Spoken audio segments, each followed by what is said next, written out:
Assalamualaikum warahmatullahi wabarakatuh. Halo, namaku Monica Fikri. Aku dari Universitas Sriwijaya, asal jurusan Teknik Kimia.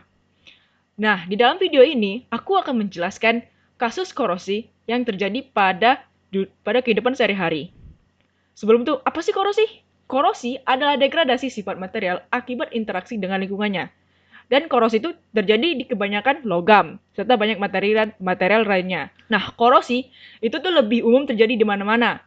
Nah, maka dari itu, aku akan mencontohkan salah satu kasus nyata korosi yang umumnya terjadi di kehidupan sehari-hari. Pertama,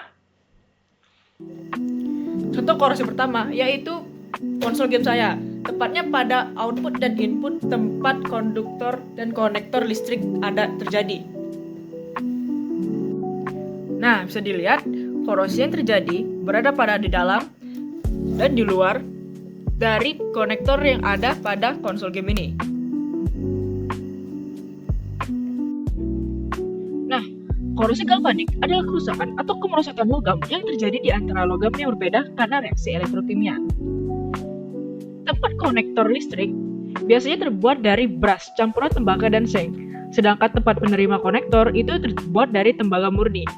Nah, pada konektor listrik, jenis korosi ini terjadi apabila kontak konektor yang ingin disambungkan pada tempat sambung yang memiliki bahan akhir yang berbeda. Semakin besar perbedaan potensial antara logam yang disambung, semakin cepat korosi terjadi. Oleh karena itu, kontak konektor dengan lapisan akhir yang berbeda tidak boleh disambungkan secara bersama. Nah, faktor yang menjadi pembuat korosi ini, yaitu pertama, ada kelembapan air. Nah, konektor yang saya punya ini sebenarnya sudah kehilangan isolatornya dari awal. Maka, kelembapan air yang masuk ke dalam bagian dalam konektor menjadi lebih banyak.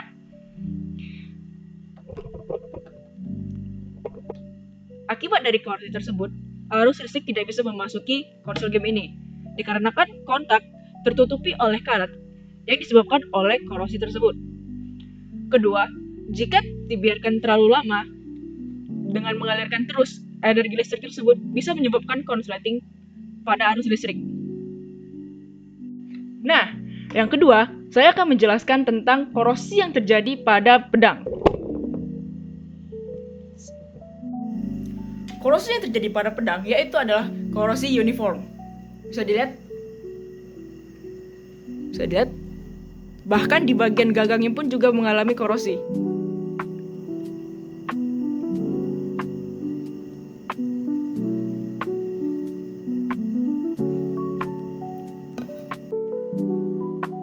Nah, korosi uniform ini terjadi karena logam bereaksi dengan lingkungan seperti udara atau air sehingga permukaan logam secara keseluruhan mengalami kerusakan dengan laju yang sama. Korosi pada pedang ini terbuat dari baja. Bisa dilihat? Hingga setelah mengalami korosi, maka akan terbentuk karat ras, yaitu hasil oksidasi besi Fe yang membentuk besi oksida.